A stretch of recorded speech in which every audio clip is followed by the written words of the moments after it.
ayoko nang gagawa tayo ng illegal. Ayoko kung gagawin natin. Gusto ko, tulangan tayo ng ating mga kababayan. Maging ehemplo tayo.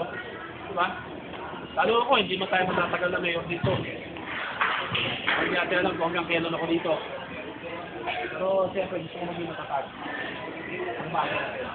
Hindi ko iwanan to na hindi maayos ang bayan ng Bacoor. Kahit sino pa lumaban sa akin dito. Malapit na naman election eh. Pero tingin ko naman, sa labanan natin to, kahit sino lumaban sa akin, mahihirapan sila sa akin. Dahil marami akong ginagawa na hindi nagagawa dati pa. At marami pa akong gagawin para sa Bacoor. At hindi ko iniisip ang sarili ko. Tandaan niyo yan. Sana maging ganun din ang mentalidad ng lahat na nagsiservisyo sa bayan natin. Huwag natin isipin muna yung sarili natin. Isipin natin, paano tayo makakatulong, babalik at babalik sa atin yan eh. No? Makikita ng tao yung ginagawa natin. Ako akala ko ng mga ginagawa ko dyan, mga ginigiba natin, maraming magagalit sa akin. Ultimate cementerio. Pero sa isip ko, hindi naman para sa akin sa ginagawa ko eh. At effect na tao ngayon. May magagalit na ilan, pero mas marami ang natutuwa. At yan, paninindigan ko yan. Paninindigan ko yan. Hanggat hindi maayos natin ng Batino ang bayan ng Bacoor, hindi ako titigil ng pagbabago dito. At hindi ko mababayaan to. Sana ganun tayo lahat. Lalo-lalo na kayo.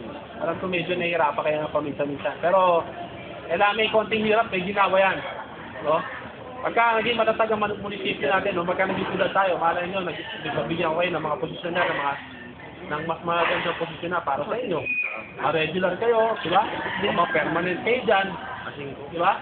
Kaya lang, konting tiis, pumpunan tayo muna ng hirap. Talagang wala eh. Medyo hirap ang bayan natin.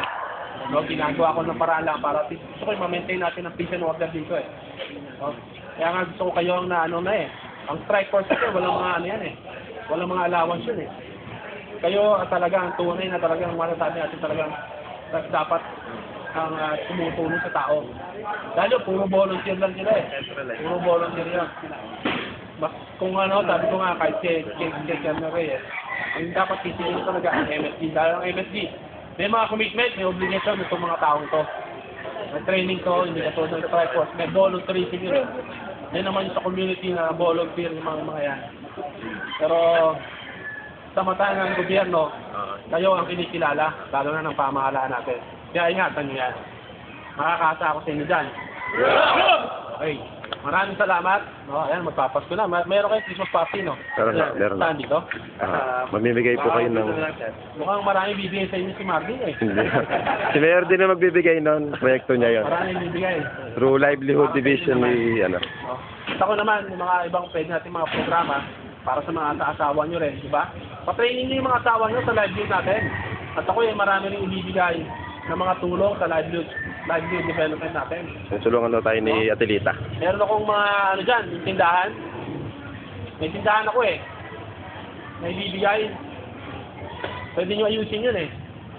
Baka pwede yung iba ilan sa mga asawa nyo. Dapat yung tunay ha. Yung asawa. Bawal ang iligal. Bawal ang iligal. Tunay na asawa, ang gusto ko magbenepisyo. Kawawa naman yun. Ay, sila ako. Okay? Yun lang. At nasa alam ko dito eh. Kaya maraming salamat sa inyo. And, tandaan nyo yung tiwala sa inyo, sana isipin nyo parati ako ha. Ang isipin nyo parati ako, gumawa tayo na mabuti at maayos sa bayan natin. Diba? Huwag yung gagamitin sa iligal, ang pangalan ko. Ayoko na iligal.